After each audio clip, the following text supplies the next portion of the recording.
Hello বন্ধুরা, প্রতিদিনকার মতো আজকেও চলে এসেছি রান্নার কাছে। আর আজকে আমি রান্না করব সয়াবিনের কোফতা পালং শাক দিয়ে আর পাঁপড় রান্না। পাঁপড় রান্না তো পাঁপড় অনেকে ভাজা খেয়েছো, তারপরে পাঁপড় রান্নাও খেয়েছো। আজকে আমি একটা নতুন পাঁপড়ের রেসিপি রান্না করে তোমাদেরকে দেখাবো।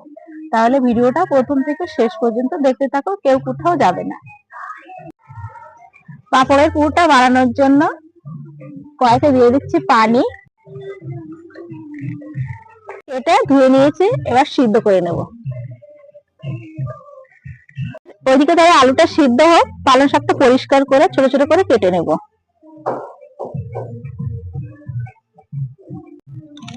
আমি চাকু দিয়ে কেটে নিচ্ছি, তোমরা বটি দিয়েও কাটতে পারো।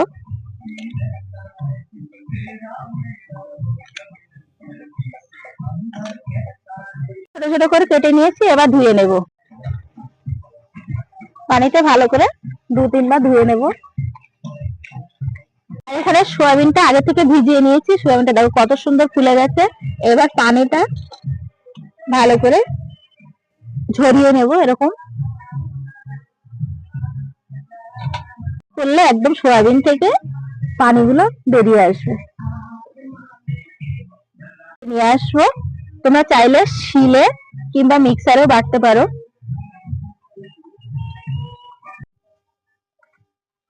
সয়াবিনগুলো বেটে নিয়ে নিয়েছি।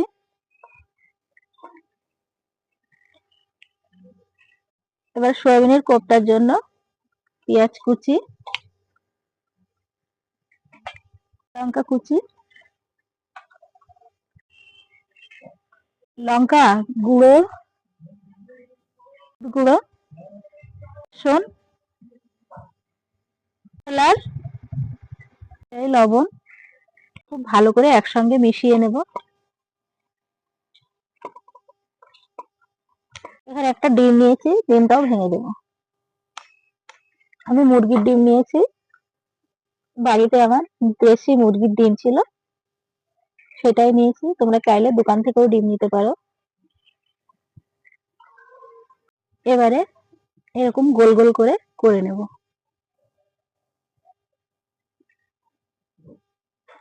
কোফতাগুলো এইভাবে বানিয়ে নিয়েছি গোল গোল করে। আলুটা সিদ্ধ হয়ে গেছে, এবার নামিয়ে নেব।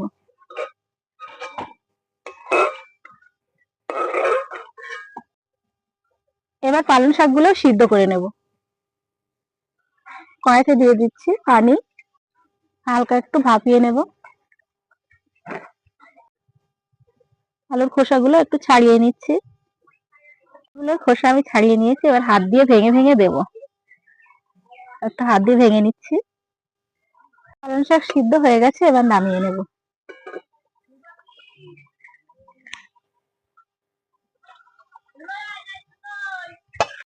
এবার আলুর পুরটা বানানোর জন্য কড়াইতে দিয়ে দিচ্ছি সর্ষের তেল। অল্প তেলের মধ্যে দিয়ে দিচ্ছি গোটা জিরে, হলুদ, আদা বাটা।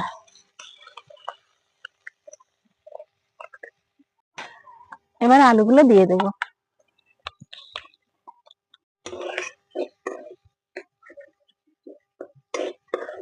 আলুগুলো দিয়ে দেবো, জিরে গুঁড়ো, গোলমরিচ গুঁড়ো,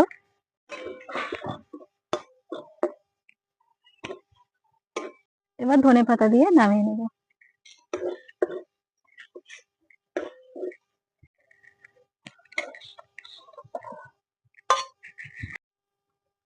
কড়াইতে দিয়ে দিচ্ছি সর্ষের তেল। কোফতার জন্য আলুগুলো ভেজে নেব একটু।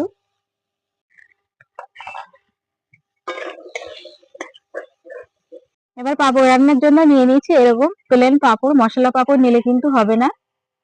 নিয়ে নিয়েছি পরিষ্কার পানি, আর এই পানির মধ্যে দিয়ে দেবো পাঁপড়, একটু ভিজিয়ে নেব। আর একসঙ্গে কিন্তু অনেকগুলো দিলে হবে না, দুটো করে দিতে হবে।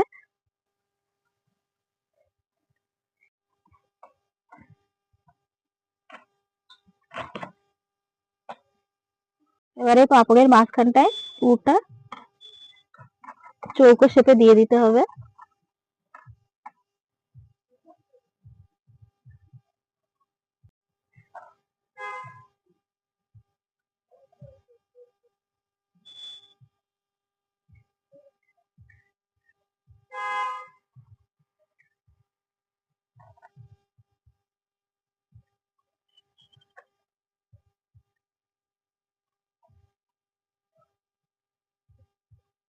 এরকম বাঁশ বরাবর রেখে উপর থেকে করে নেব।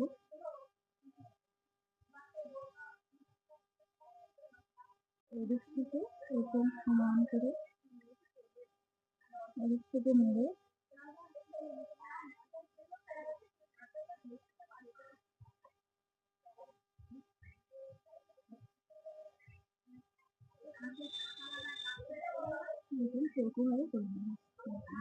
আলুগুলো এরকম ভাবে ভেজে নিয়ে নিয়েছি, আর এদিকে পাঁপড় গুলো এরকম ভাবে পুর ভরে এরকম ভাবে শেপ দিয়ে নিয়েছি।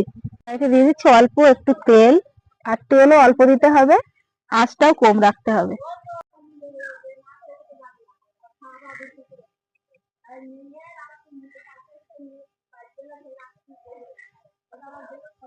পাঁপড় গুলো এরকম হালকা করে ভেজে নিয়েছি, আর দেখতে দেখো মনে হচ্ছে না যে পাঁপড়। দিয়ে দিচ্ছি সাদা তেল, তোমরা সর্ষের তেল দিয়েও করতে পারো। এবার কোপ্তাগুলো ভেজে নেব। তেল গরম হয়ে গেছে, আর তেলটা কিন্তু খুব বেশি গরম করা যাবে না।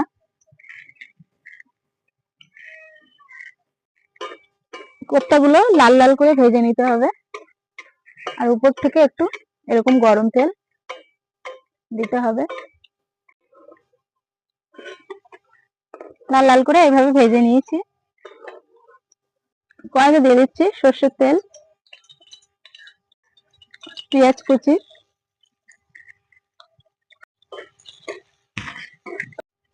আদা বাটা, টমেটো কুচি, লবণ।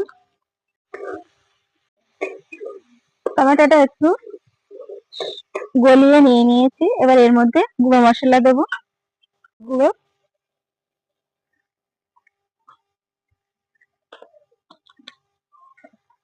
গোলমরিচ গুঁড়ো, গুঁড়ো লঙ্কা গুঁড়ো,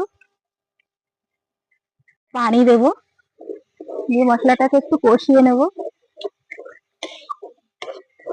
কষিয়ে নিয়েছি, এবার ভেজে রাখা আলুগুলো দেব, পানি দেব,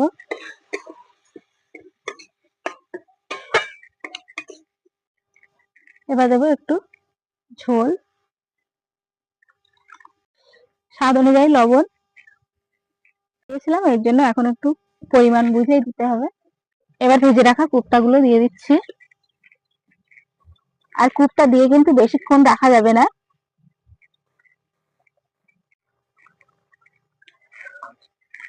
এবার পালং শাকগুলো উপর থেকে দিয়ে দেবো, একটু গরম মশলা দিয়ে নামিয়ে নেব।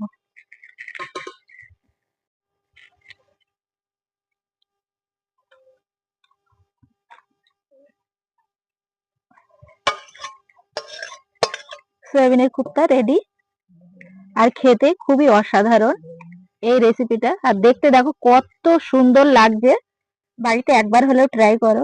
সয়াবিন অনেকে খায়, আবার অনেকে খেতেও চায় না, কিন্তু এইভাবে বানিয়ে দিলে অবশ্যই খাবে।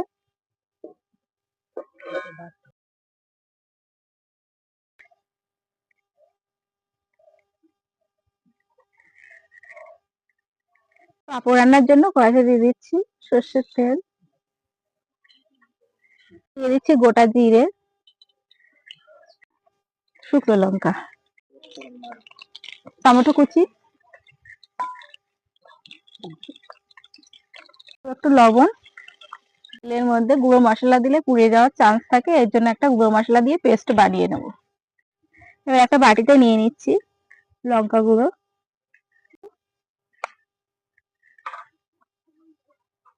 হলুদ গুঁড়ো। এবার অল্প পানি দিয়ে এটা একটা পেস্ট বানিয়ে নিচ্ছি। পেস্টটা বাড়িয়ে নিয়েছি, আর টমেটোটা অনেক দিয়ে দেবো। এবার মশলার পানিটা দিয়ে দিলাম, পানি স্বাদ অনুযায়ী লবণ। লবণটা আগে একটু দিয়েছিলাম, এর জন্য মাপ বুঝে দিতে হবে। তেলটা ফুটে গেছে,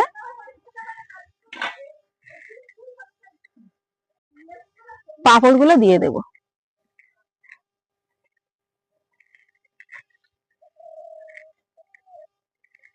আর বেশিক্ষণ রাখা যাবে না, অল্প সময়ের মধ্যে নামিয়ে ফেলতে হবে।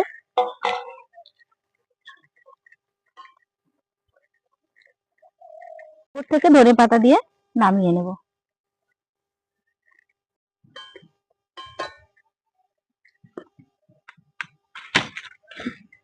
নামিয়ে নেব।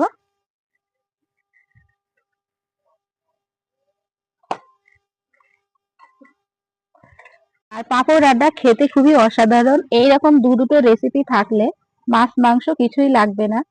খুবই অপূর্ব খেতে আর দারুণ লাগে এই রেসিপি দুটো। বাড়িতে একবার হলেও ট্রাই করো, বন্ধুদের সঙ্গে শেয়ার করো। এইরকম নিত্য নতুন রেসিপি পেতে আমার চ্যানেলটি সাবস্ক্রাইব করো আর পাশের ঘন্টিটি ক্লিক করো। যখনই আমি নতুন রেসিপি আপলোড করব সবার আগে তোমাদের কাছে পৌঁছবে। আবারও দেখা হচ্ছে নিত্য নতুন রেসিপির সঙ্গে। সবাই ভালো থেকো, সুস্থ থেকো।